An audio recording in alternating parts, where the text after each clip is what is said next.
Hello, everyone. I'm Jim Garrison. In the spirit of the trees, in the spirit of living nature, with deep gratitude for all the generations that have brought us to the present moment, I want to welcome you to this session of Humanity Rising.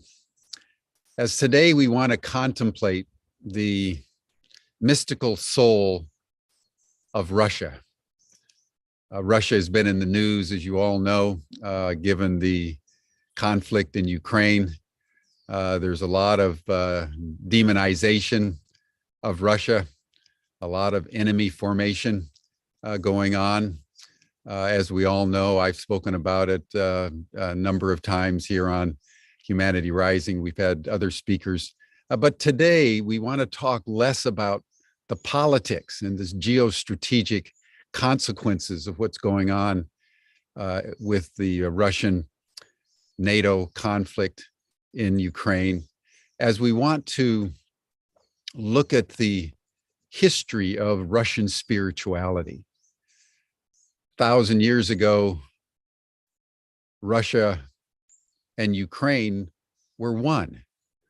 The Russian nation, the Russian kingdoms, the kingdom of Rus started in Ukraine. And then gradually over time and with the vicissitudes of history and fate and circumstance and invasions and competitions, Russia moved north and then spread back south and then finally encompassed 11 time zones from the borders of Western Europe to the Pacific Ocean. And the history and lineage, and in particular, the mystical awareness and identity that the Russians have had from their origin has been very distinct from the evolution and history of Western spirituality. And the Russian Orthodox Church is in and of itself a whole universe of mythopoetic resonances with the Great Mother, with the earth, with nature, and with a particular appreciation of the Christian religion. So we're going to explore that today with someone who's written a book very recently on the return of Holy Russia, who I'll introduce in a moment. But before we do, let us just pause and take a breath. Let us center ourselves in our bodies, aware that our bodies are nature. This broadcast, me talking to you, is nature talking to nature.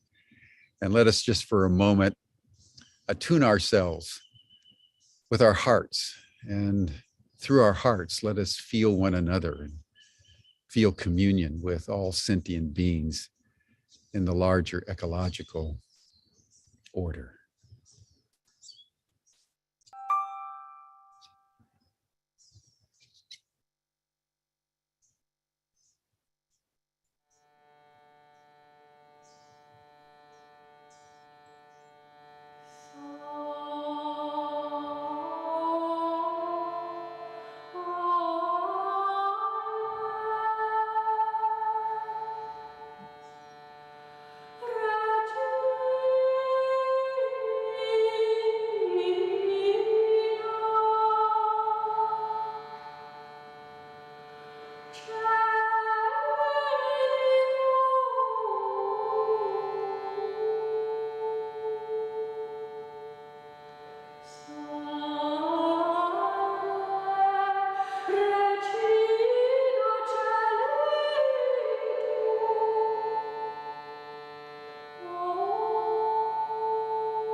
Thank you, everyone.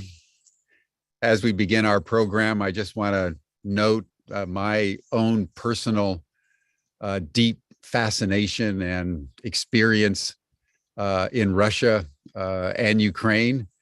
Beginning in 1982, I began to travel to those regions of the world and spent many years traveling in Russia, had an apartment in Russia. Studied Russian at the University of Ukraine in Kiev for several months in the 1980s.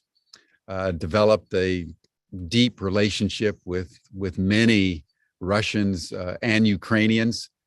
As many of you know, I was more politically oriented given the threat of nuclear war during the Reagan period, and worked with members of the Soviet Central Committee and Politburo, finally meeting Mikhail Gorbachev in his Kremlin office shortly before he resigned, and organized the trip for Boris Yeltsin, who succeeded Gorbachev as president of Russia, to his first trip to the United States, and had many great adventures. As Dan Sheehan pointed out yesterday on Humanity Rising, interacting with Russians. And one of the things that I began to observe about the Russian people, and I would also say the Ukrainian people, Ukraine for many, many centuries was called Little Russia. So they're inextricably linked. One of the things that I began to understand and observe was that there was a distinctive quality to Russian spirituality that at first I found unfamiliar. But then as I immersed myself in Russian history and Russian culture, as I spent time in the great Russian cathedrals like St. Basil's in Moscow, and the great cathedrals in what was then Leningrad, is now St. Petersburg, even the cathedrals in Kiev, I began to understand that there was a deep mystical core to the Russian soul. And that's hard to fathom in a time such as ours, when it's all about the conflict and the demonization of Putin and the vilification of the Russians and the enemy formation that we're doing now, as we've done historically against the Russian people. But I just want to declare that I love the Russians and I love Russian culture. And so when I heard of Gary Lachman, who I'd like to introduce now, and realized that he'd written this book on the return of Holy Russia, I contacted him and asked him to grace us here today on Humanity Rising. He actually wrote the book several years before the incursion into Ukraine. Gary, you've probably read some of his books. He's written over 20 books. And Gary Lachman is really, I would say, a polymath. He's written on everything from, the 60s in Hollywood to literary suicides to biographies of Rudolf Steiner and Carl Jung and Madame Blavatsky and Ouspensky, and has a very wide-ranging intellect, but has always been fascinated by Russian history and particularly the history of the occult. And the Russians, as you may know, and we'll find out a lot more in a few minutes, were deeply immersed in the occult, particularly in the late 19th and early 20th centuries.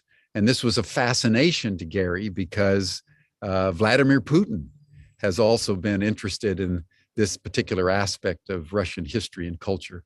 So Gary, I want to welcome you to Humanity Rising, and thank you for writing such an extraordinary book in such a timely way.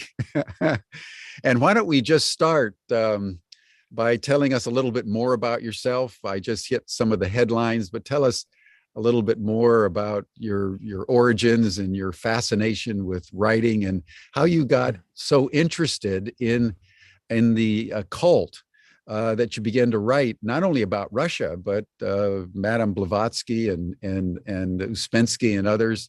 And then we'll unfold the conversation from there. Sure. Well, thank you very much for inviting me on. Yeah, well, I actually had a career as a musician many, many years ago. You could say I started out playing in a sort of pre-punk band, the early Blondie, the same Blondie that went on to have quite some success.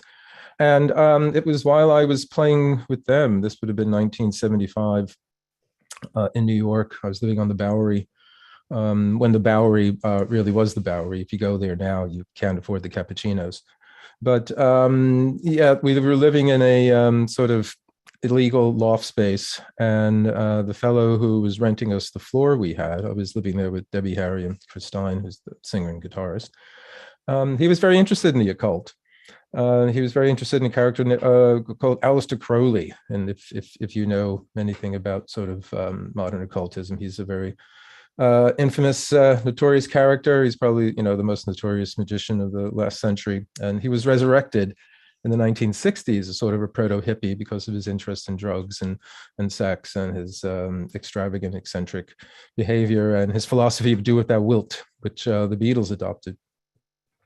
He's, if you know the Beatles' Sgt. Pepper's album, he's one of the people on the cover along with Jung and Aldous Huxley. So in this context, there was this fellow who we were renting the floor from, and he was a flamboyant artist, and he had one of Crowley's tarot decks, which were rather rare at the time, and he would do these impromptu tarot readings, and I just became quite interested in it. And I started reading books about Crowley, but then the book that really did it for me and more or less led to what I've been doing now, or have been doing for the last 26 years, was a book just called The Occult. And it was by a British writer, Colin Wilson. And Wilson is most known, if he is known, for his first book called The Outsider that came out in 1956. And it was a sort of work of existentialism and a study of people like Nietzsche and Sartre and Dostoevsky and these sort of alienated creative people and the pressures they faced. And but in the early 70s, he was commissioned to write this book about the occult. And I had no real interest in it until I found myself, where I was. But he was such a good writer. And he wrote about it in this remarkably readable, but intellectual and inspiring and stimulating way. And he related it to things like existentialism and phenomenology, which I couldn't even pronounce, but didn't know about at the time, but subsequently came on to study and so on and so on.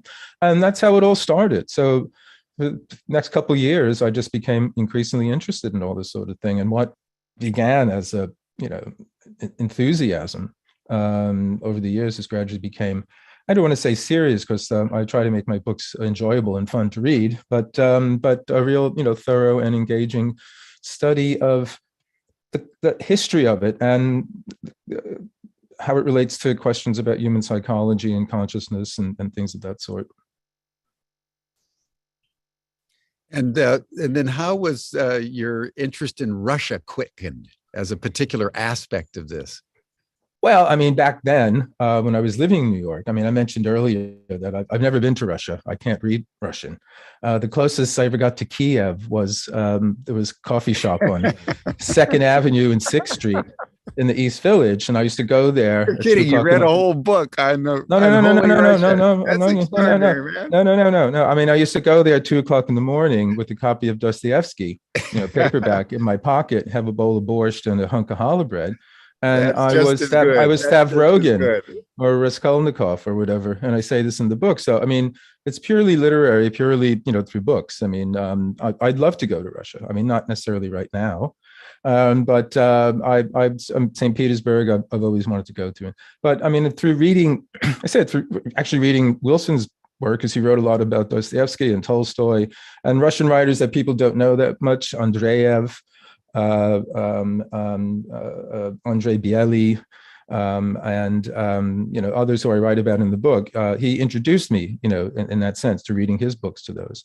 And I don't know. At some point, I got very interested in Berdayev, who's this strange Christian existentialist, ex-Marxist, who was among the many intelligentsia who was shipped out of St. Petersburg 100 years ago, actually, this autumn, 1922, on what were known as the philosophy steamers. And these were all the people that Lenin couldn't just eradicate, outright. It wouldn't get away with it, but he couldn't let them stay there. And they were all, poets and philosophers and historians and painters and all that. And Berdayev was one of them. And also this fellow, Ivan Ilyin, who is touted these days as Putin's philosopher, whose his strategy or his a global sort of vision is something along the lines that Ilyin wrote about in a series of essays he wrote in the 40s when he was living in Switzerland. And he was sort of the kind of intellectual eminence grise of the White Russian, movement there and all that. In any case, so you mentioned that Putin was sort of referring to this time called the Silver Age, and I just became interested in that period, which was about 1890 to about just before maybe World War I, or if you want to count the Bolshevik Revolution as the cutoff point. But it was a time of great revival of interest in magic and mysticism and the occult and spirituality, but also darker aspects of it, like Satanism and things of that sort. And it was very fashionable in St. Petersburg and Moscow. And it was shipped over really from France. And well, I say in the book, the two ingredients that really informed this period of occult revival in the Silver Age were sort of French symbolist poetry and also the works of Rudolf Steiner. Because they say in the beginning of the book, Steiner was supposed to give a lecture in Russia in 1905, but the failed revolution scotched that. So the next year, in 1906, he gave a lecture in Paris at a big theosophical jamboree, and many of the Russian intelligentsia came. And one of the things he talked about was how, I can't go into detail about it, but Steiner has this vision of different cultural epochs, starting from way back, prehistoric time. And there's different sorts of, how should we say it, challenges of consciousness that different epochs have to meet. And he felt that he could see the beginning of what he called the sixth post-Atlantean cultural epoch appearing in Russia at that time, because the Russians were the God-bearing people. So you had this strange melange of kind of Steiner's ideas of a kind of cosmic evolution and this decadent French poetry, which is all about this subtle, elusive other world behind the scenes of boring reality. And this bubbled away, and lots of different artists and poets and musicians, Scriabin, the Rite of Spring. I mean, that's one of the things, Stravinsky's Rite of Spring, which is celebration of ancient Slavic pagan rites. And the person who had the idea for it in the first place was this remarkable painter, Nicholas Roerich.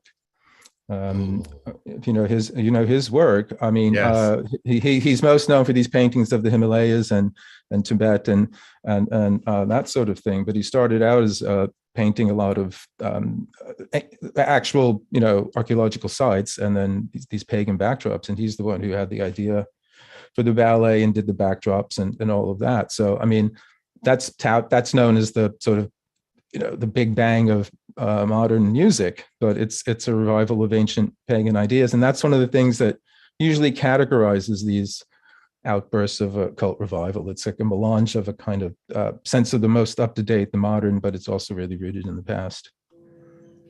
I just have to say, Gary, my encounter with Roerich, just as a quick story, then I want to go back to more mystical origins, but let's see, I can't remember which trip, but it was in the 80s somewhere. I was in Petersburg and I was going to the Russian Museum.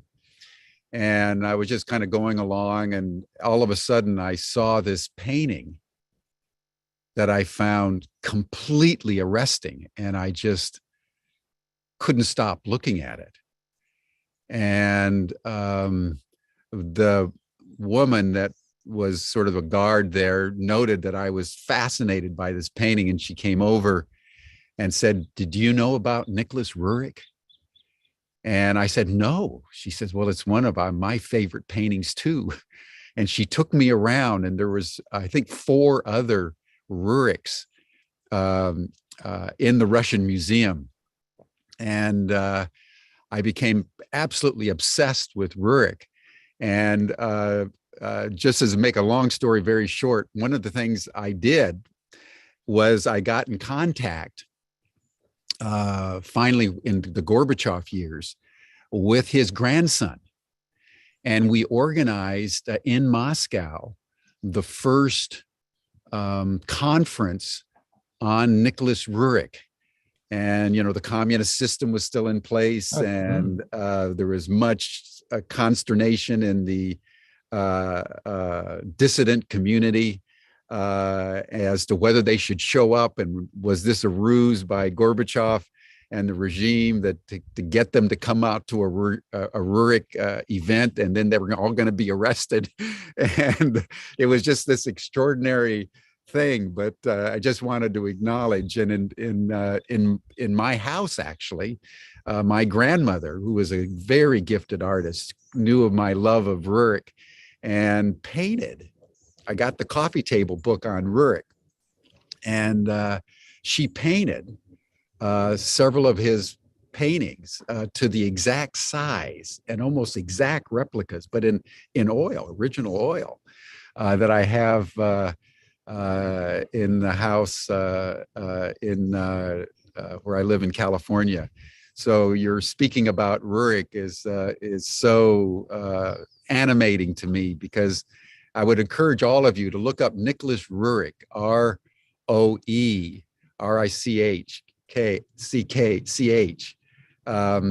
Lived in Tibet, in the Himalayas in India. Was a in the United States. He had a skyscraper in New York. One of the most remarkable, and you know, if there's the Nicholas Roerich Museum, uptown West Side near Columbia, but on West Side Drive there was a building. It's still there, but it was known as the Master Building, and he was a skyscraper that it was originally. Roerich wanted it to be in the shape of a Buddhist stupa, but it just wouldn't work. The mass wouldn't hold, and so it's a remarkable building, and at the base of it, there's that symbol that he later used for the Roerich Peace Pact. Yeah. You know, in the 1930s, he was remarkably influential and successful, and he hobnobbed with people like, he met 2 presidents, people like H.G. Wells and Bernard Shaw and Einstein and other, you know, prestigious people at the time. But he had this thing called the Roerich Peace Pact, which was a treaty to guarantee the protection of, you know, cultural works and works of art, and, you know, in times of war and things of that sort. And he got, you know, everybody of note at the time to sign it. So yeah, he was quite a remarkable character, and he was one of the earliest. He had one of the earliest reports of a UFO, at least in the 20th century, in his book Altai Himalaya, when he's trekking across the mountains. They all see this shiny silvery disc move in strange patterns, you know, across the sky. Yeah, Nicholas Roerich, everyone, look him up and look at his paintings, because he captured the soul of Russia as it was refracted, in his case, through the mysticism of Shangri-La and the Shambhala. Yeah. Well, I mean, we can go on and on about Roerich. I mean, he actually he tried to create a pan-Buddhist state in northern Asia and Mongolia at one point. You know, enlisting both the U.S. and the Soviets at the time, trying to get them to do this. And it was a remarkable. There's an interesting book called Red Shambhala. I don't remember the author's name, but it tells that story. Yeah. I've read that one, and his book on the Altai and all things Roerich is amazing man and a real inspiration. But Gary, let's back up before we dive back into the Silver Age, where we're going to end up, and more modern Russian religion and mysticism. Let's go back to origins, because that's one of the things I appreciated about your book and your intellectual endeavor here, is that you really were tracing, the origins of Russian spirituality and mysticism, out of the kingdom of Rus, the Kievan Rus, as they called it, and then the transformation of sort of paganism into Russian Orthodoxy. Tell us that story. And I know you have some slides and that might be able to illuminate that. Well, let me tell a little background.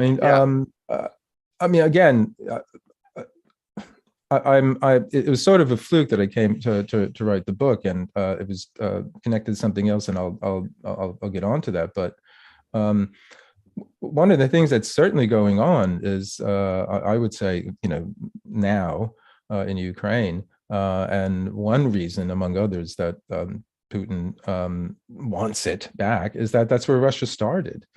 And 989, Prince Vladimir I, who was an indigenous, pagan, converted to Greek Orthodox Christianity, and this was on the condition that he could marry into the royal Roman family.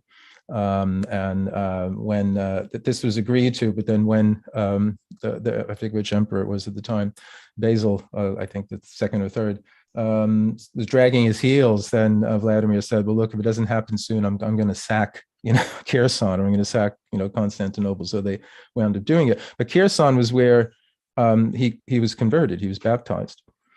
And then he went on to convert the rest of the Rus. And the Rus were people that were made up of the indigenous Slavs and these basic Danish Vikings who had been invited to come and rule them. That's the story. We can get onto that. But what happened was in 2014, the earlier incursion into Ukraine, Putin went to Kherson, and he took this huge stone back and brought it back to Moscow, and it became the foundation stone of this 60-foot statue to Prince Vladimir I. That's right outside the Kremlin. So, I mean, you could only surmise that he identifies to some degree with the first Vladimir, and who basically put the stamp of Holy Russia on the Russian people. And the story is that they accepted Greek Orthodox Christianity, sort of lock, stock, and barrel. And the difference is that, unlike Roman Catholicism, there were fewer schisms, fewer disputes, and it was sort of like everything was more or less set in place and accepted. And the idea was that it was their job, or their duty, their responsibility, the Russian people, to protect this and maintain it and keep it. And it also, they really took the idea of the millennium seriously. There was this whole notion of history, or they've been called it history. We're the ones who call it history, but it was going in some direction, and it was going towards the end times, and which people believe were going to happen, and relatively within their lifetime, or soon enough. And this, according to Berdayev, this apocalyptic strain is something that's very much endemic to the Russian soul. They're an all or nothing kind of people. So it's either the millennium or the void. It's this whole notion that this world we're in now is transitory. It's merely a kind of conduit, or a way to the next life, which is eternal. And I mean, so many of the things in Greek Orthodox Christianity inform this view. I mean, one of them, the icons. I mean, we use the word iconic all the time. I don't know. I hear it all the time here on the news reports, and I just want to hit them because, nothing can be the most iconic. It's just so absolutely ridiculous. But there goes the language, and so goes the mind.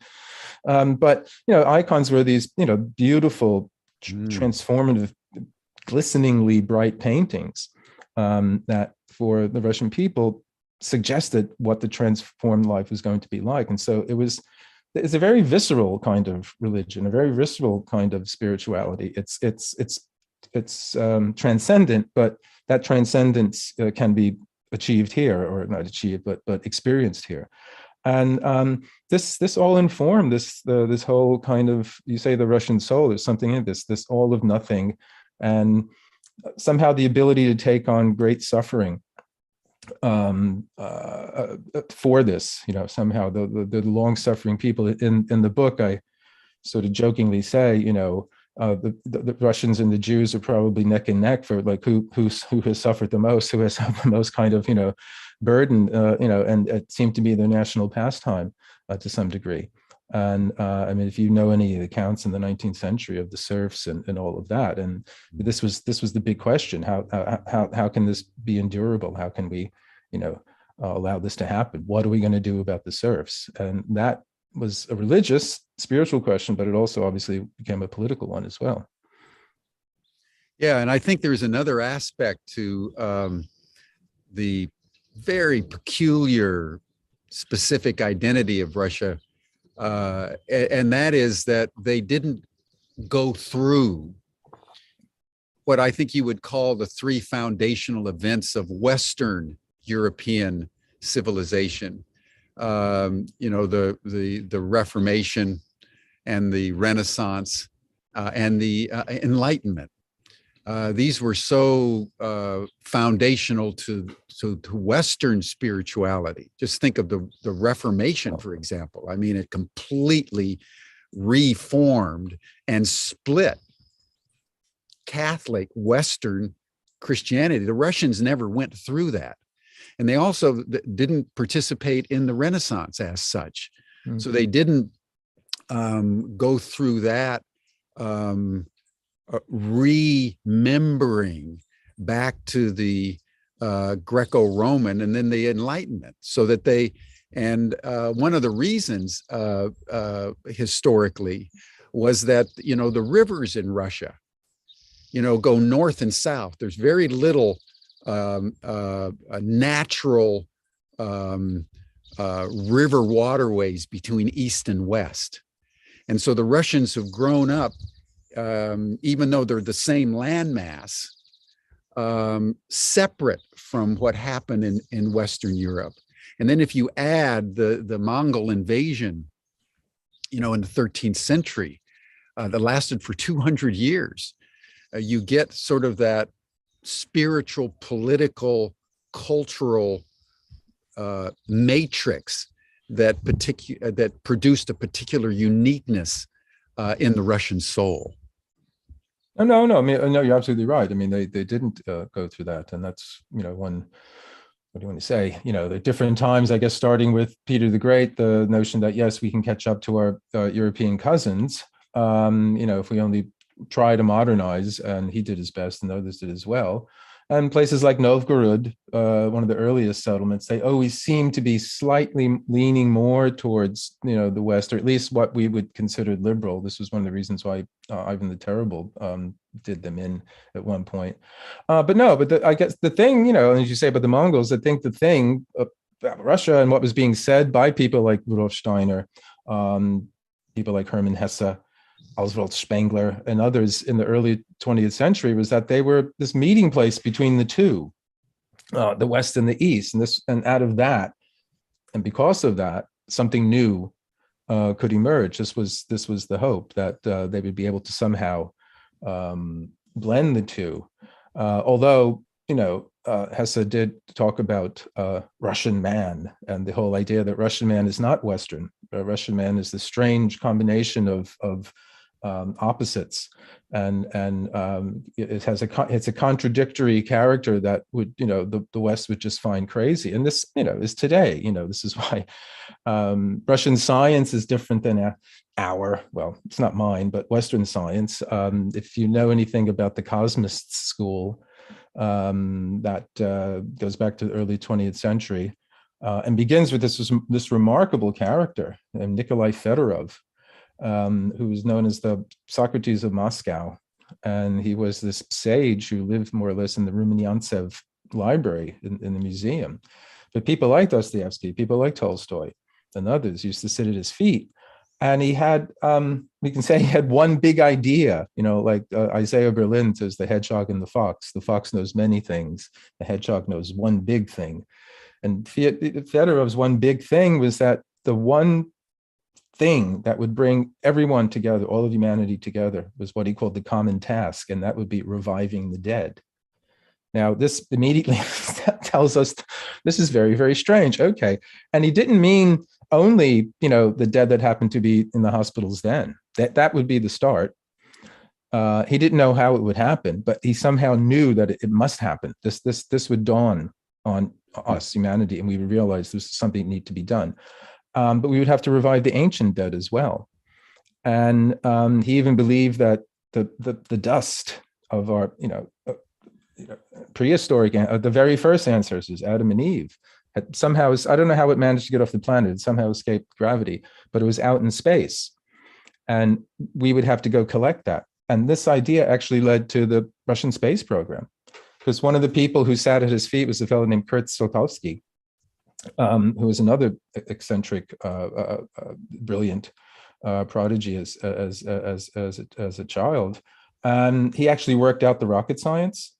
Literally the rockets. How would we do this? What would we need to do to be able to go out and carry through Fedorov's ideas? And this eventually led to the Sputnik. And you talked about the Mongol invasion. There's, he was more contemporary. Lev Gumilev, who was the son of two poets from the Silver Age.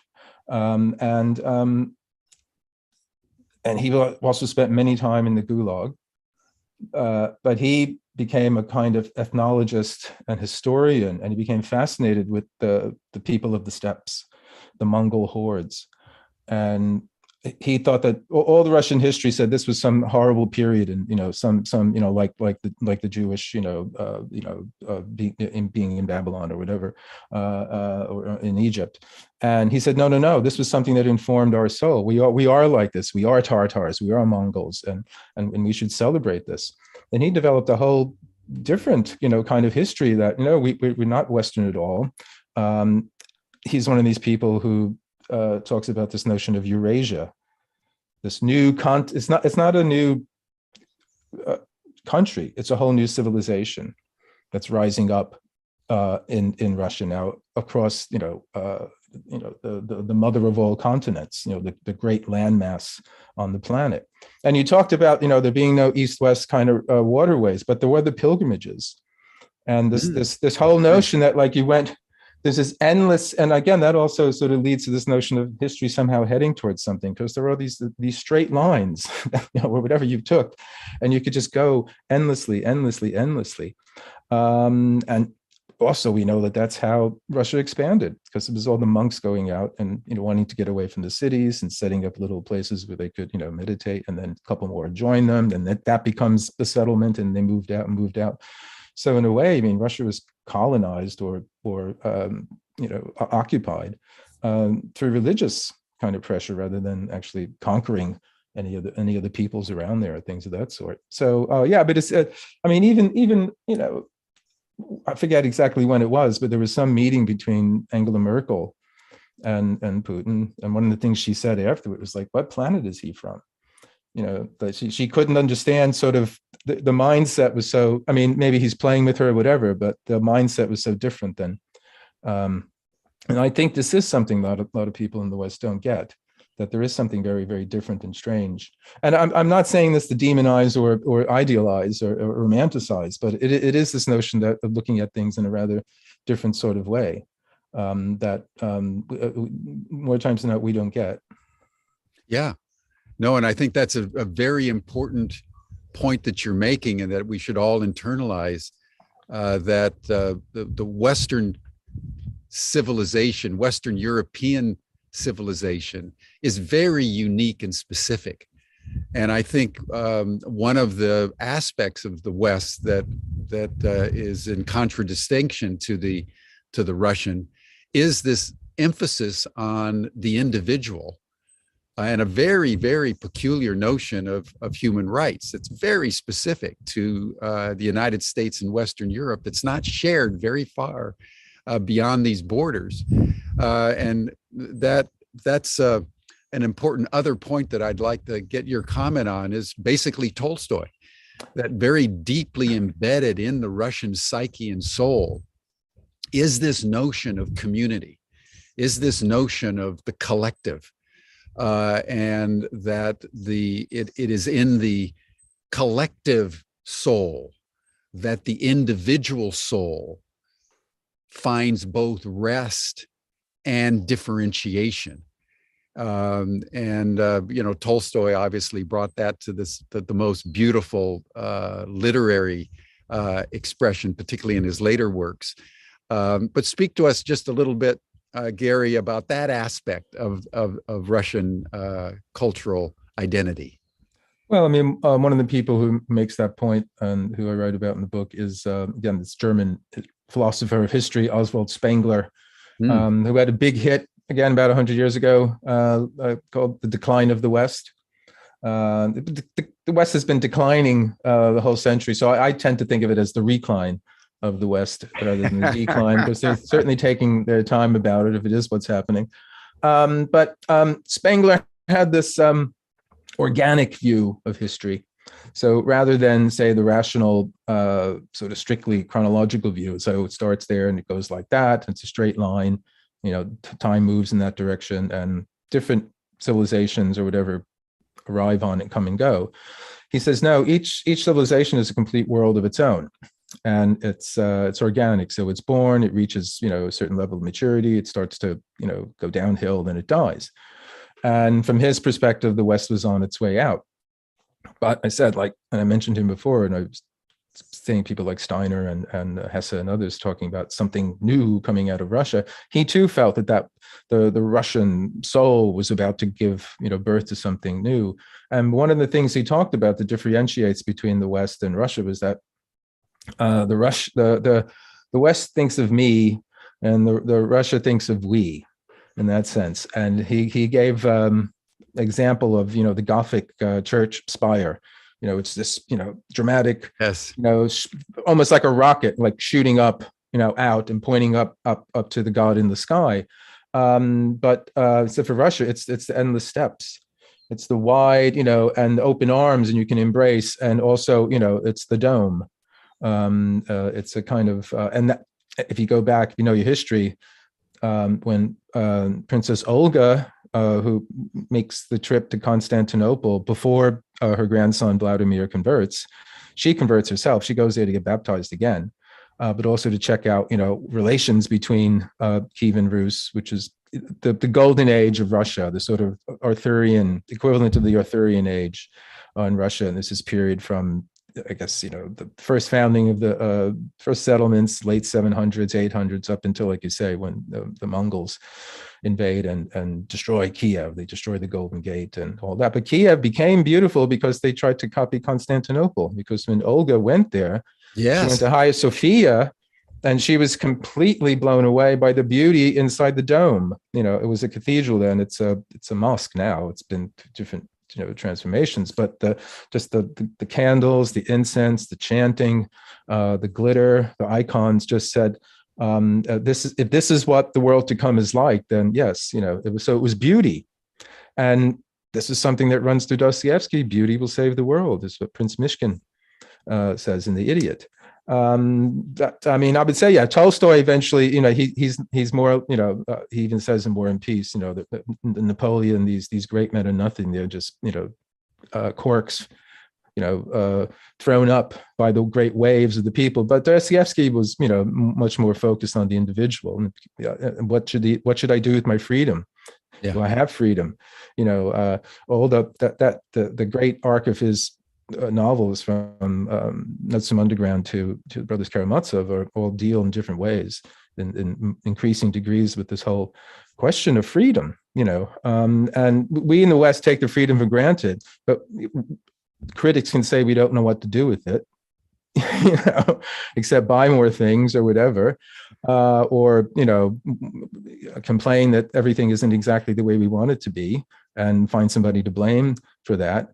But I guess the other side, there's one of the things where some Russian people who do appreciate notion of individual freedom say, we always have this idea that the Russians are unruly people and they need a strong man, to bind them all together and keep them, the little father. And this goes back to the founding. I mentioned, earlier about the indigenous Slavs inviting these Vikings in to rule us. And this is the mythic foundation story of the very beginning of Rus. Of Russia, where the Rurik, Prince Rurik is a Jutlander Viking who periodically comes and raids the towns, and the indigenous Slavs there, they say, look, we're always bickering among ourselves. We can't, stop fighting.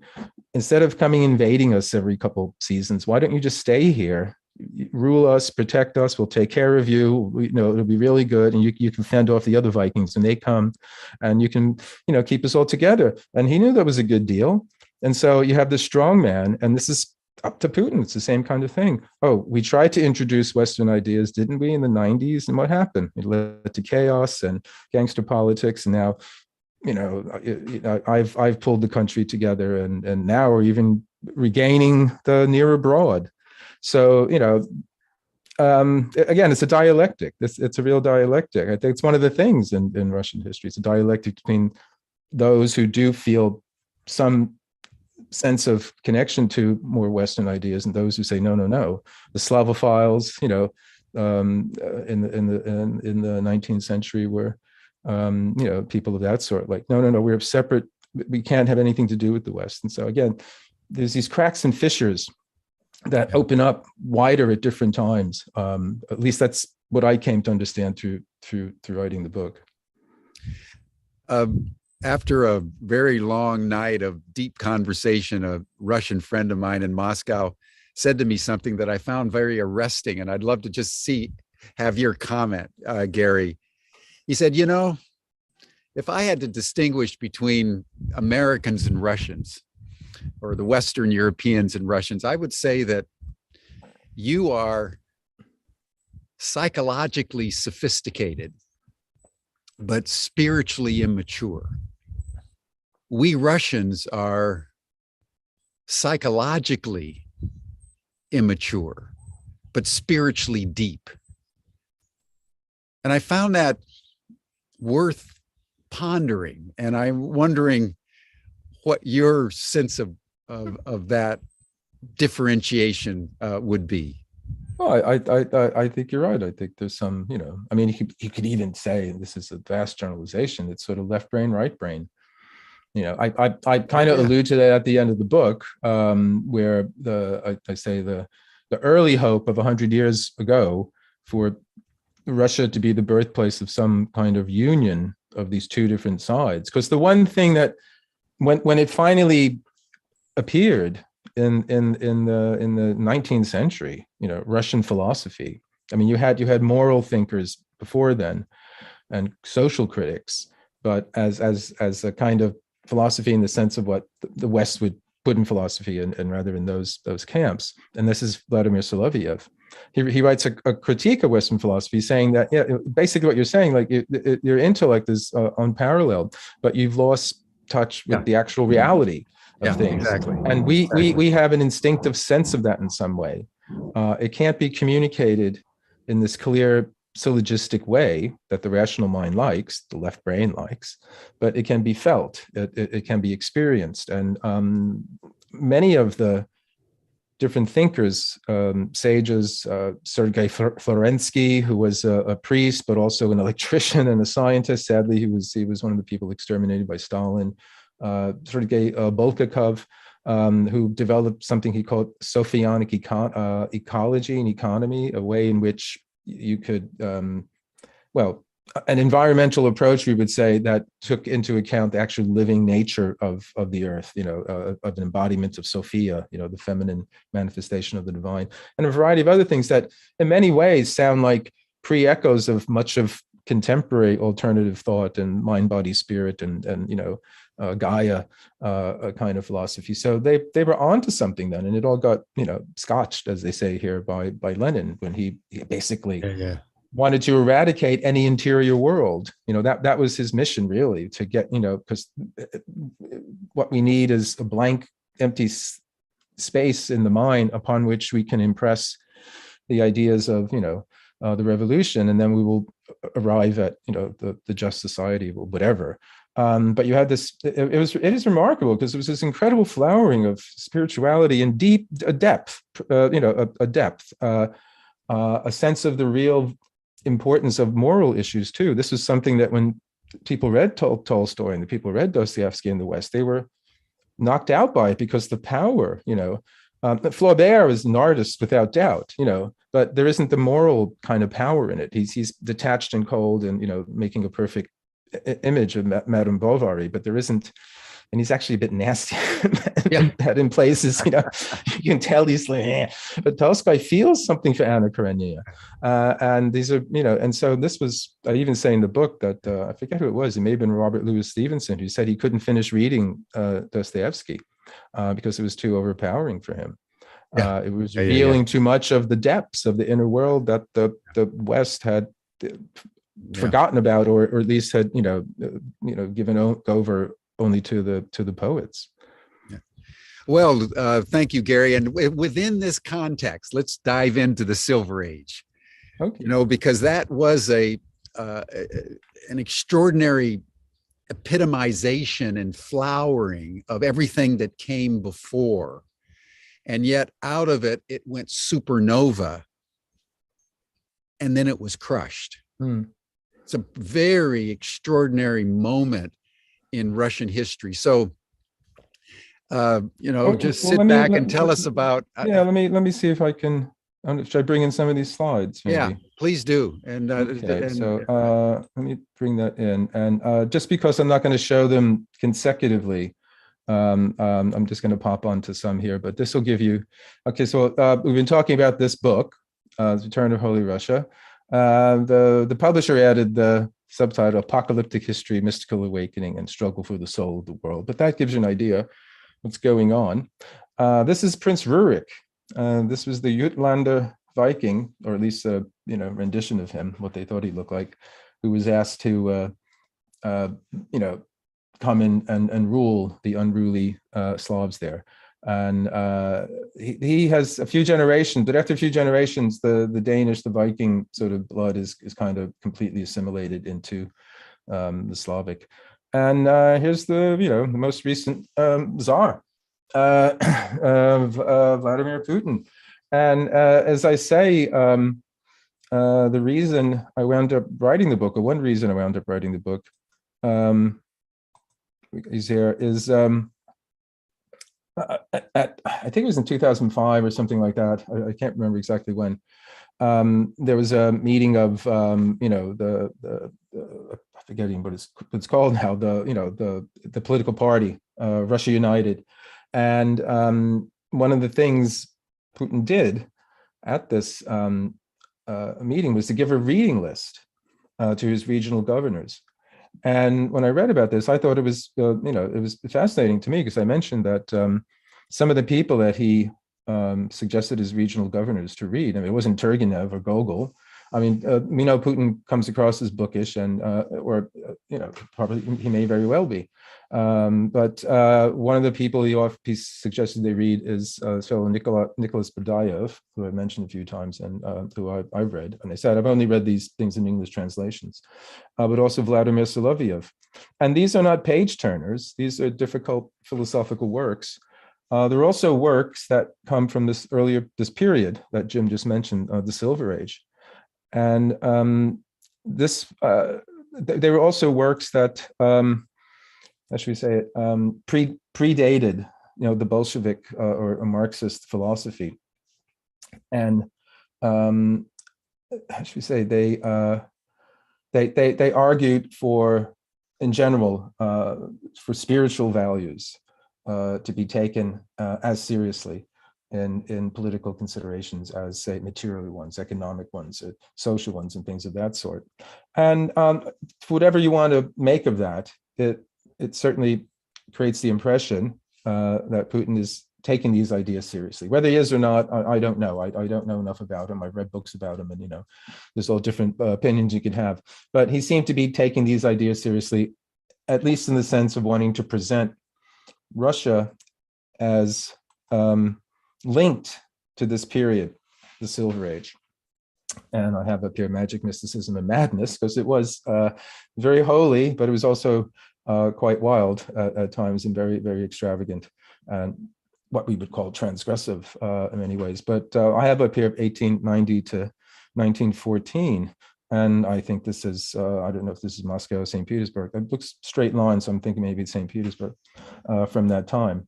And yeah, you could say it sort of begins, Dostoevsky's just on the cusp of it. He dies before it, but his ideas about, he had an idea about a coming kind of religious revival, a kind of universal Christianity. And this is a theme that runs through Russian spiritual thought and also social thought or ideas about history in the 19th century. Like others I said, this whole idea that Russia had some important part to play in the future of history in some way, which again, Western critics of Putin take that idea as just Russian exceptionalism. This is just a kind of, nice story. You give it nice kind of spiritual trapping, but it's just, an excuse of Russian expansionism. But the people at the time who really thought this, it wasn't so much as, Russia as the God-bearing people, the Russian people. The Russian soul is so big, it's able to embrace everything. And this even goes back to Pushkin. This is this notion of Russian universalism. There's an American historian of Russia, James Billington, whose books helped me enormously in writing my book. And he says what the Russians seem to do is take things from other cultures and then give them a particular twist and turn and change them around a bit and then send them out. And they are the things that they've taken, but they have this indefinable other element added to them that makes them somehow uniquely Russian. So they're identifiably Russian, but they're also universal in the sense that, they're an assimilation of what's come from other cultures. And this is what happens in the Silver Age, I'll say, as we'll get on to that. But just to give you, as I said to Jim earlier, this is just sort of, who am I to be writing a book on Russian, because I've never been there and I can't read it. Well, I did write a biography of Madonna Belvatsky, who's certainly one of the most spiritual and extravagant and remarkable Russians to emerge and to come to the West. Her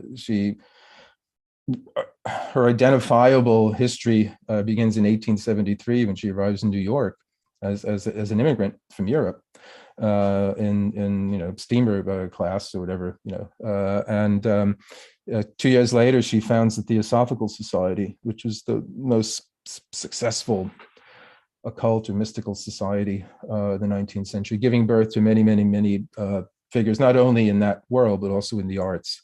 Thomas Edison was a theosophist.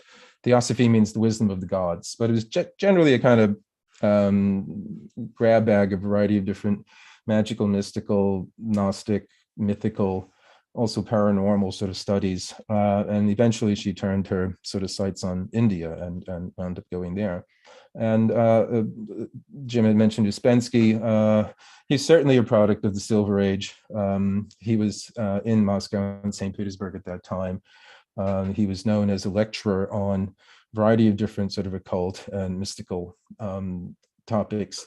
He went on a journey to the east, or, mythically, I don't know if he went actually east direction from Russia, but, the cultural east, to India and Ceylon, but also to Egypt and Central Asia and places of that sort, in search of hidden wisdom, in search of ancient knowledge. He believed that Western intellect had reached a certain dead end, and it needed to be informed with some of the lost knowledge of the past and the ancients. And along his way, he met this remarkable fellow, Gurdjieff, who wasn't Russian, but he came to he came to be known in Russia at this time and during this the late years of the Silver Age.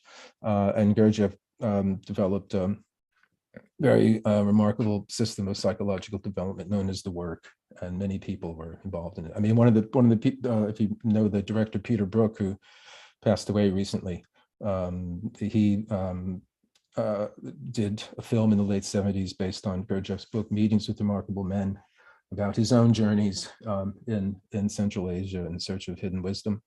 And in a book about writers in the occult, I have chapters on a few of the poets and writers from this period. And again, I'll just mention again some of the things that I've said before.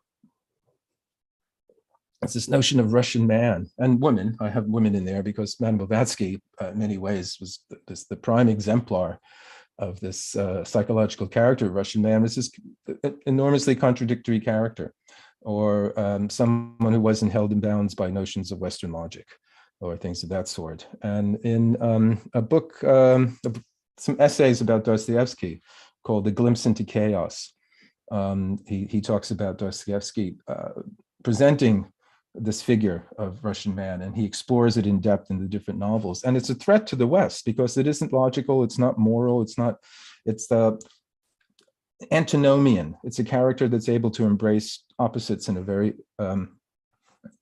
threatening way. And if you think of like Rasputin, you know, from this time, he was known as the holy devil. He was never a devil, but this was something, but you know, the holy devil, I mean, in contemporary terms, the biker gang, the Hells Angels, they would be antinomian.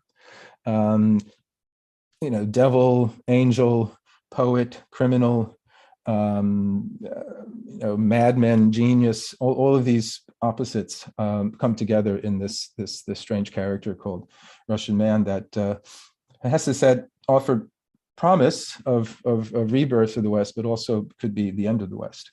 And as I mentioned, Spengler earlier, who he again talked about this idea that some new cultural rebirth would be happening in Russia. And again, it's not the Western eye anymore. It's the we, the people of the plains and the steppes.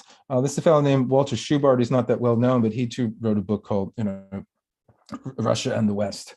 Again, similarly, the idea that because Russia was able to bring together these contradictory characters, it offered the promise of something new.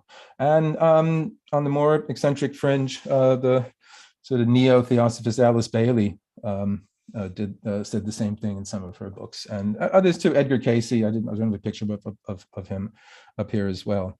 But this was an incredible period, and as I said, it was antinomian, apocalyptic atmosphere beyond good and evil. There's Gregory himself, Rasputin.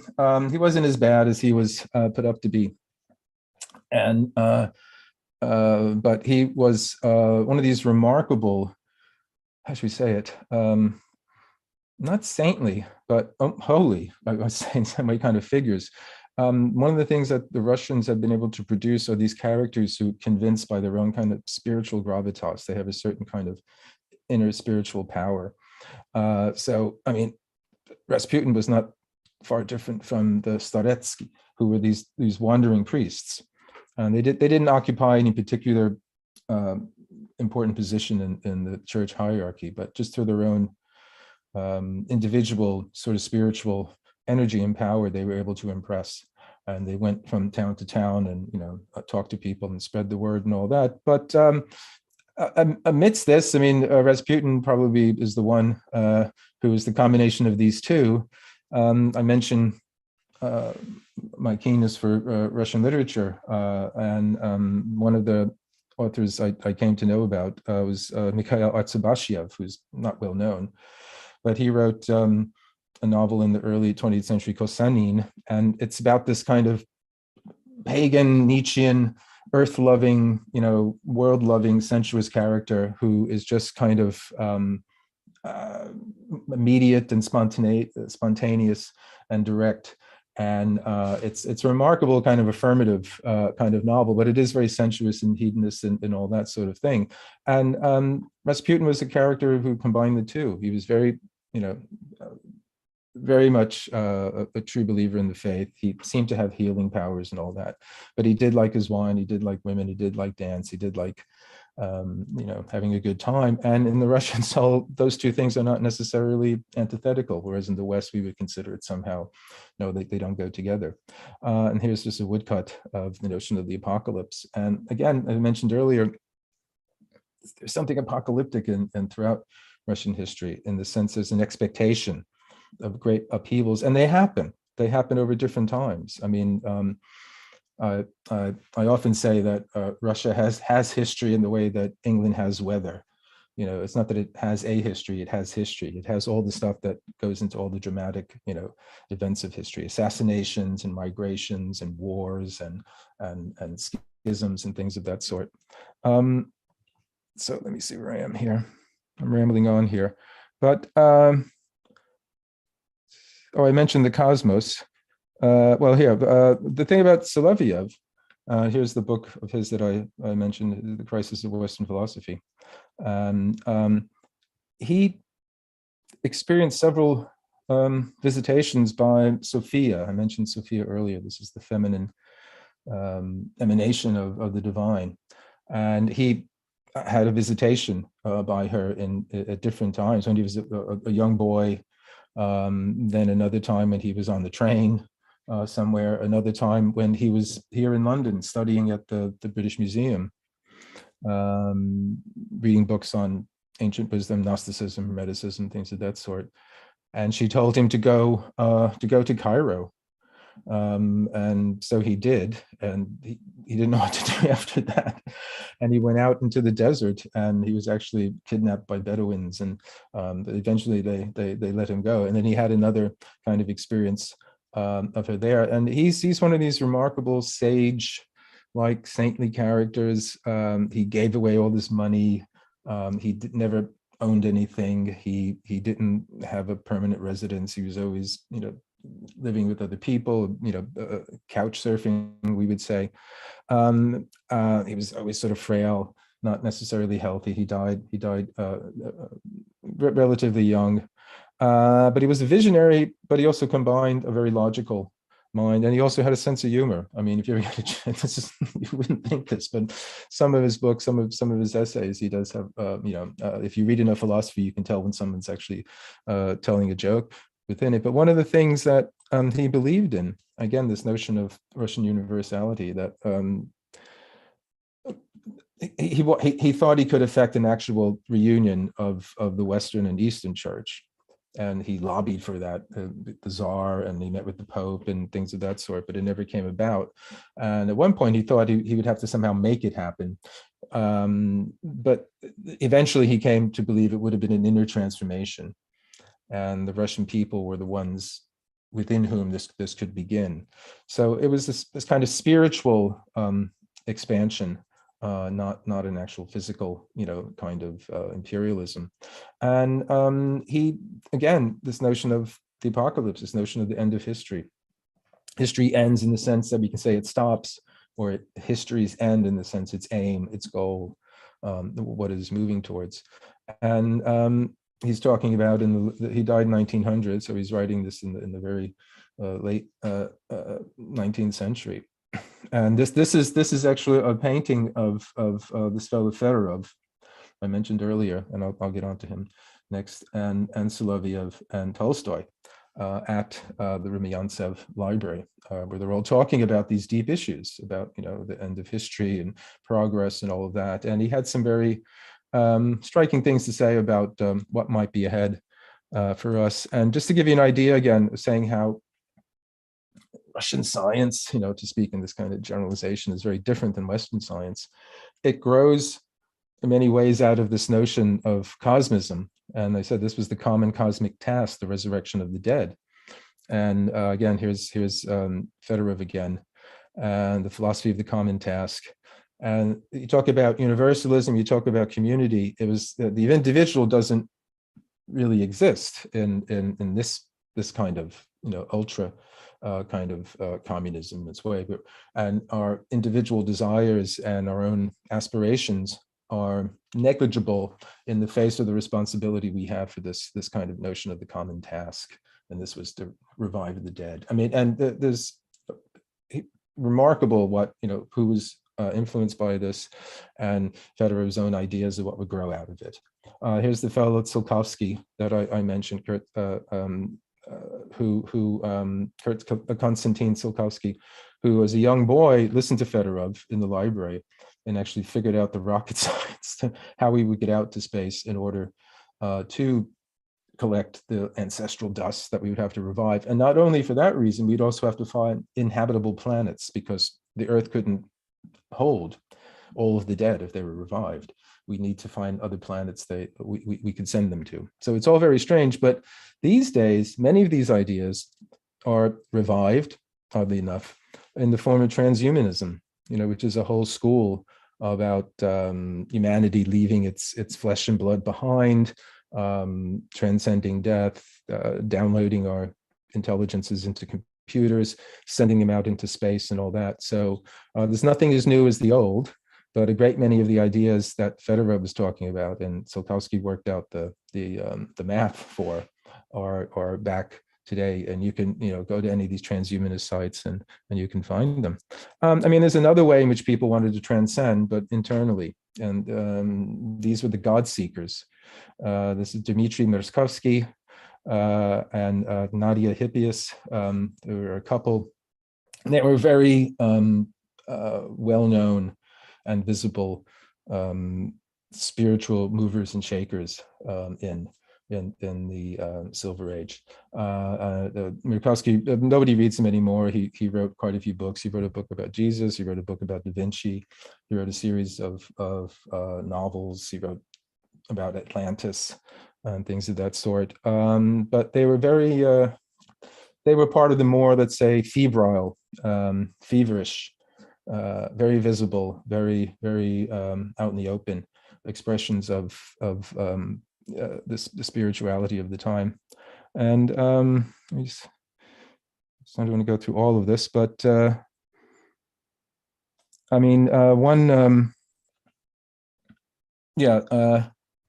some of the novelists of the time, remarkable work, and but also in their lives they were very much this was one of the things about symbolism. I mentioned symbolism earlier, French symbolism, and one of the sort of aspects of symbolist art is that there's no distinction between life and art, and the whole idea is for art to transform life. And again, this is this transformative aspect that's part of the Russian kind of culture, saying before, the new world, that the transfigured world that the icons portrayed. And even in a different way, we can see, and it historically, people have written about this, how even with the Bolsheviks, the whole idea of transforming life through art, through agitprop and things of that sort, got carried over. But Valery Byusov, he was one of the major novelists, poet, critic of the time. He was a Satanist. He was interested in a variety of different mystical, magical sorts of things, but even, he cultivated his sort of Mongol features with the high cheekbones and, the sort of Asiatic sort of beard. And he wrote this remarkable novel called The Fiery Angel that Prokofiev used for his opera of that title. And it's an incredible evocation of sort of 15th century Germany and the age of, the great magicians like Cornelius Agrippa and Faust. And I can't go into the details, but it's all about a knight who falls madly in love with this crazed woman who's in search of this angel who she had an encounter with once and has been, chasing ever since. And he became the sort of mentor of Andrzej Bialy. And this is a remarkable modernist novel that's absolutely suffused with theosophical and ideas from Rudolf Steiner about astral bodies and time travel and different evolutions of the planets and things of that sort. And it takes place against the backdrop of the 1905 revolution. And they at one point they got into a kind of magical menage a trois with a woman poet. And it all turned out rather bad the woman wound up committing suicide. I can't go into the details about it, but just to jump ahead quickly, because it looks like we only got about 15 minutes here. Here, I mentioned the philosophy steamers, and these were these two boats that were sent out of ships that were sent out of St. Petersburg to Germany by Lenin, and on them were Berdayev, I mentioned this fellow Ivan Ilyin, who I'll get to next, and many, many other critics and poets and historians and intelligentsia whom he couldn't allow to stay there in the new ultra materialist, anti-spiritual, anti-inner world Soviet regime that he was speedily creating. Here's Ivan Ilyin, who I mentioned already a few times. He's on one of those boats. He was a much more political thinker than either Soloviev or Berdayev. He's tagged as being sort of the Russian fascist, but he did have a kind of theocratic vision of Russian society, something along the lines of Dostoevsky's Grand Inquisitor in the brothers Karamazov. But I mentioned when he was in one of the philosophy steamers, and he wound up first in Germany, and then he had to leave because he got in trouble with the Nazis, and so he wound up in Switzerland. But he wrote these essays, and they were mimeographed and distributed to other members of the white Russian emigre community. And in I think it was the late 80s, early 90s, they were collected again and published. I don't remember what the Russian is, but the English translation is Our Tasks. And in one of them, he talks about what the dismemberment of Russia will mean, for the world or Europe. And he believed that the Soviet Union wouldn't last. He too was one of these people who had this idea of Eurasia, about this new civilization arising out of Russia, and he thought the Soviets were an aberration. They were Western, Marx, Western, imposition on the Soviet people, who are truly religious, and and this materialist culture won't last. And in this essay about the dismemberment of Russia, he talks about the Balkanization of Russia and how it would be broken up. When the Soviet Union collapses, Russia will be broken up into these smaller independent states who the West will offer, self-determination and a variety of other, advantages. And will so, through doing this, will neutralize Russia as a world power. And I know this is at the heart of Russophobia in many ways and all that. But among these people that I've talked about, Putin giving his regional governors to read, this is the one who's had the most influence on him. That essay and others on there, and the whole vision of this kind of theocratic union of church and state in many ways, which goes back to Ivan the Terrible and his time with the Oprichniki and all that. He's like the the original strong man, who held the people together. Ivan the Terrible, he was the dreaded is what he's really means, but he had a bad temper, and he wasn't beyond eradicating thousands of people, as he did in Novgorod when he walled the city in at one point over a perceived grievance.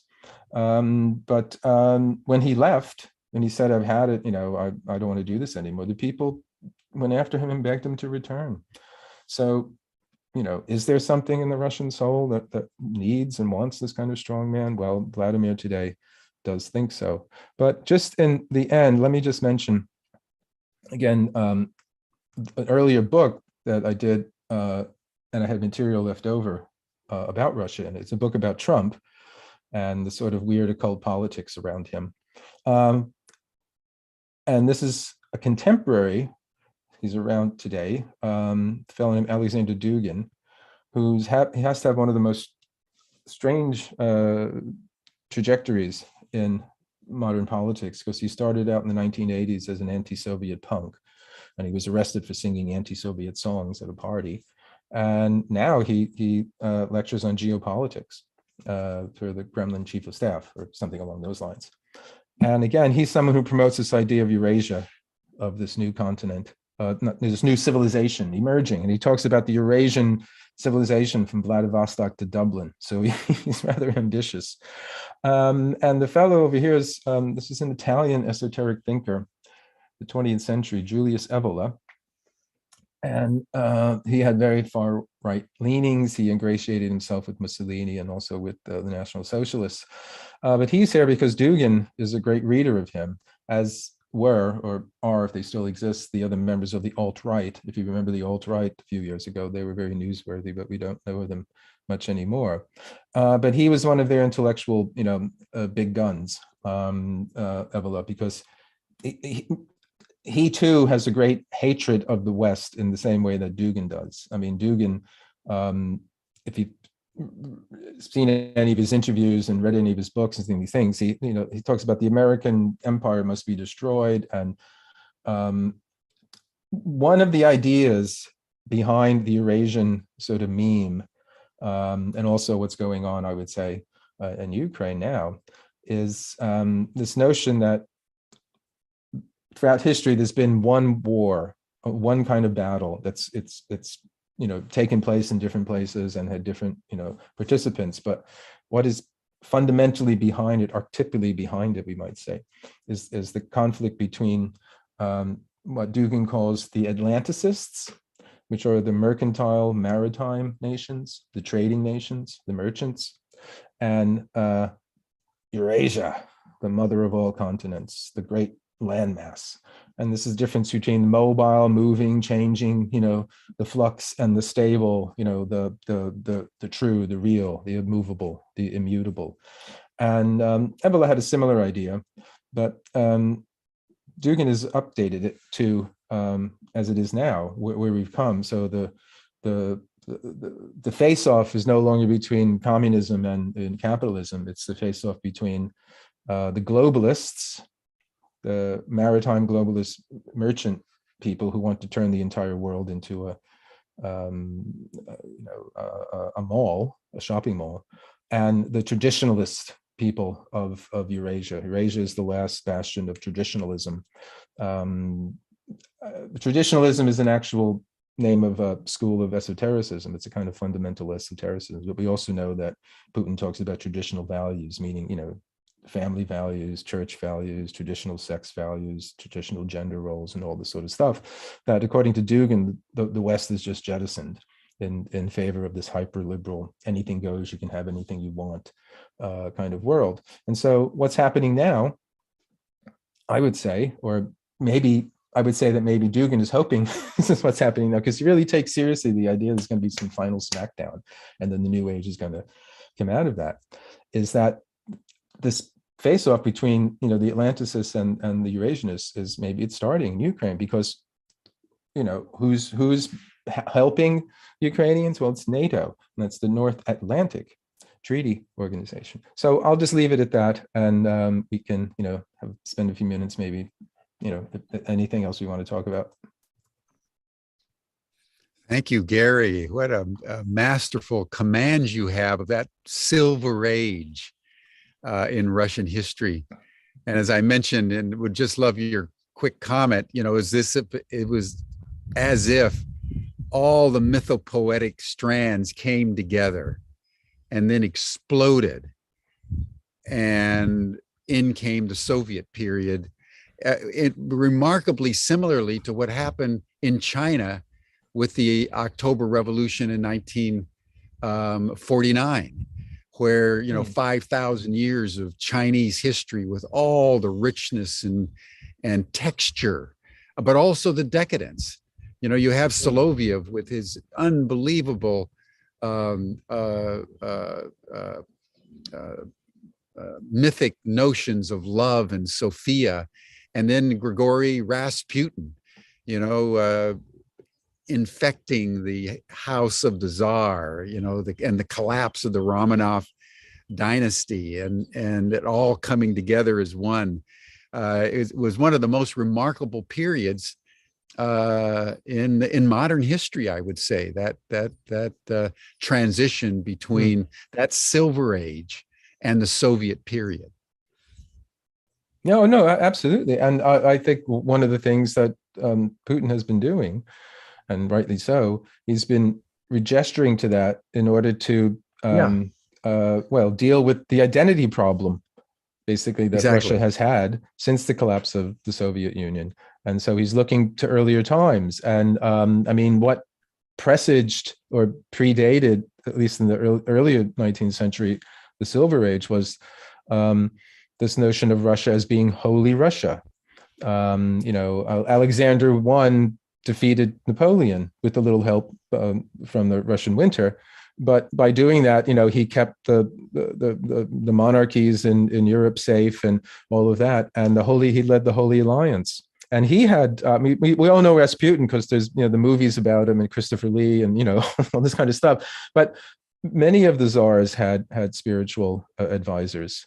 Alexander I certainly had one, and behind the whole notion of the Holy Alliance. And this whole idea, the idea of Holy Russia goes back to the notion of the Third Rome, we could say. And I think it was 1511, when the monk Philotheus tells Prince Vasily III that one Rome has fallen, the first Rome has fallen, and so has the second one. And the second Rome was Constantinople, which fell in 1453 to the Turks.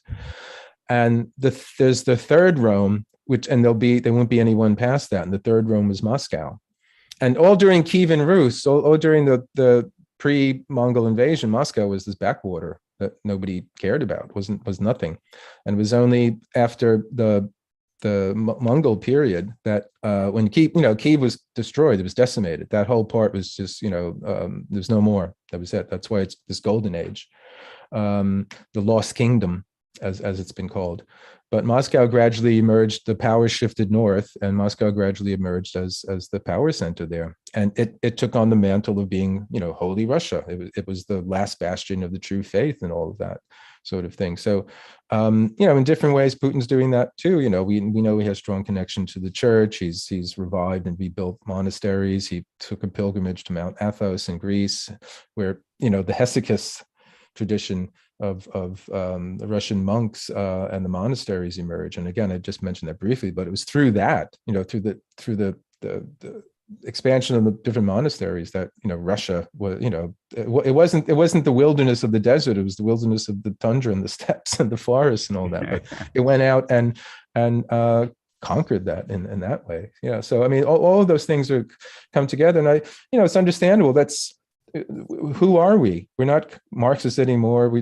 Just trying to be Western didn't work. So who are we? Well, we have to go back to this earlier period, and he's dipping into that. Well, and it's so interesting in China with Xi Jinping now, they're doing a remarkably similar thing of beginning to re-quicken the Confucianist tradition and honoring the Taoist sanctuaries and telling the Chinese people we need to study our own history because they've realized, as the Russian people did, that I would say the crass scientific materialism of the communist period broke the soul of the country and now needs to be revitalized. And in some ways, this is a renaissance. This is going back to the origins of history and bringing it back in, amalgamating it under current circumstances, as Dugin is seeking to do in his own kind of way, so that there's something that gives people a certain sense of identity and esteem, given the chaos of the world's situation. Mm-hmm. Well, I know I agree. We're certainly in a time when how should you say it? One can understand why things are taking place the way they are. I just would hope our only choices aren't between a kind of hyper materialist West that of the kind that Dugin castigates, or the kind of because he says the Western individual has to be eliminated, and for all the foibles that have come with the what I call the me economy. Perhaps I'm too Western. I resist the idea of losing my individual identity, and even with the best intentions and with the most love and community feeling, just blending into the mass. So I mean, one would hope we have some other, but perhaps that's it. People like Jung, they say when you're caught between these two equally unacceptable options, and if you can withstand that stress long enough, something new can emerge. That's what I sort of point to at the end of the book. Yeah, and I think it's worth noting, everyone, as we through Gary, and Gary, you have been so masterful. Your knowledge is encyclopedic, man. I just want to acknowledge you as a fellow intellectual, and the acuity of your mind, and the compassion of your heart about the subject that you've been studying. But I think it's worth, as a final point, in the United States, I think we're going through the collapse of the old order.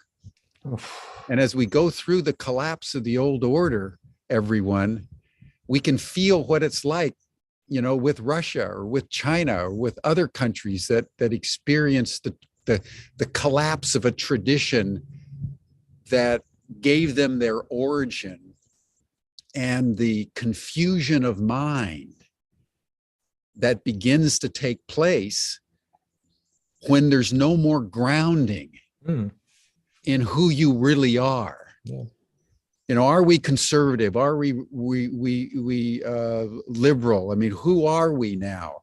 Well, those things I'm sorry. I would say those terms don't really mean that they don't mean anything anymore. And the other thing, that phenomena that comes out of this, you have the conspiracy consciousness. Yeah, which will accept just about anything as long as it's against what the government says. And then the fundamentalism of different ways. Exactly. I mean, in some way, you want to say America doesn't have that kind of spiritual tradition to look back to, separation of church and state, and the sort of, the religion tradition that seems to be most powerful there is a kind of fundamentalism, or a kind of literalism, which doesn't bode well. So no, I agree. I from what I can tell here, in England, I'm here in Little England, and we just have to deal with the dodgy prime minister. They'll put another one in soon enough.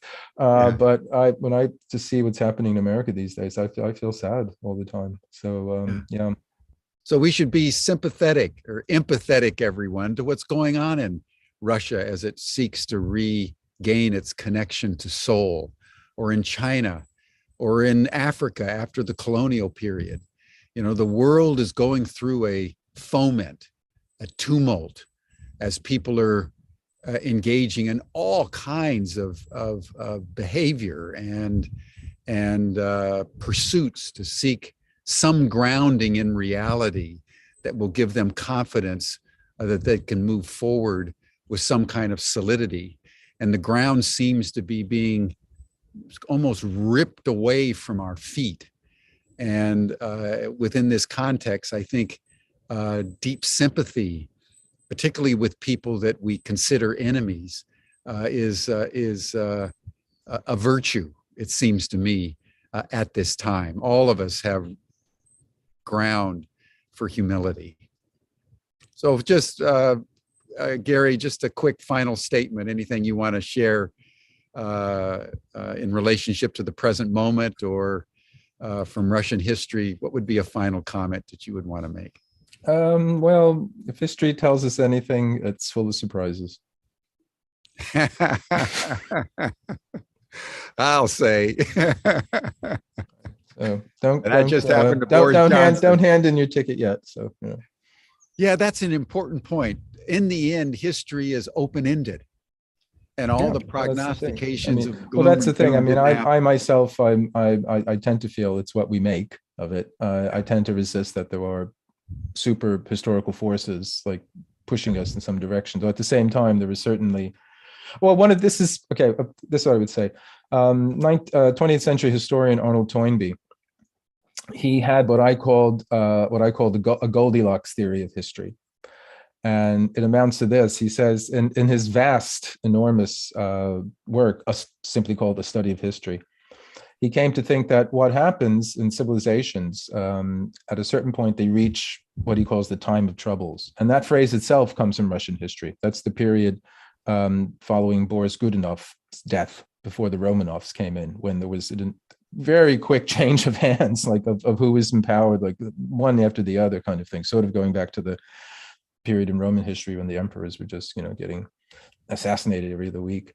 And he says when they reach this time of troubles, they face a crisis. And if the crisis is too great, they're unable to, overcome it, and it just smashes very quickly. And that's it. If the crisis isn't great enough, they overcome it too easily. They become, lazy, and they slide into a decline. And here's the Goldilocks bit. But if the crisis is just right, they meet it and overcome it, and then they have enough energy and power left over to push into a new stage. Now, unfortunately, Toynbee, he said that of all the civilizations he studied, he couldn't think of anyone that had actually, accomplished this. And the one that was coming up to its time of troubles, he thought, was the Western civilization. He died in the early 70s. So I don't know. Maybe we're facing this time of troubles now. And the other thing, just one other thing I would say is, I often think of what I call the creative minority. And I take the analogy from both quantum physics. We know what they call quantum entanglement. You have these particles, they're next to each other, then bang, bang, bang, they're whatever equivalent of microscopic light years away, but they still somehow know what they're doing, what each one's doing. So if you do one to one, the other one does something like that, And then similarly in the brain, there are neurons that are not next to each other, but they fire at the same time when certain operations, let's say, are taking place. So it's not like they're next to each other and one neuron, gives the other one an elbow. It's there, one's over there, but when you do something, they do that. So I think globally on the planet, perhaps there's the equivalent of those particles or those neurons, people in different places who don't necessarily know each other, but they're cumulative. They act in a certain way at the same time, even though they don't know the other ones are doing that. And they somehow, the cumulative effort amounts to something positive. That's my hope. There's no guarantee. I can't prove it, but that's the metaphor I work under. That's the basis upon which we convene Humanity Rising every day. Oh, there you go. That these neurons were all firing together. And as you fire together, you wire together, everyone. So Gary, thank you. This has been marvelous. There's been pleasure. A number of comments in the chat that we should have you back soon for a deeper dive, because you've unearthed a treasure trove of rich material to explore. So thank you, my friend. And my pleasure. Thank you for inviting me on. And I look forward to doing it again. Okay. So that does it for us for today, everyone. You're welcome to the after session chat. We'll see you again on Monday. And in the meantime, enjoy your weekend. And thank you so much for joining this session. Thank you so much, Gary. Be well.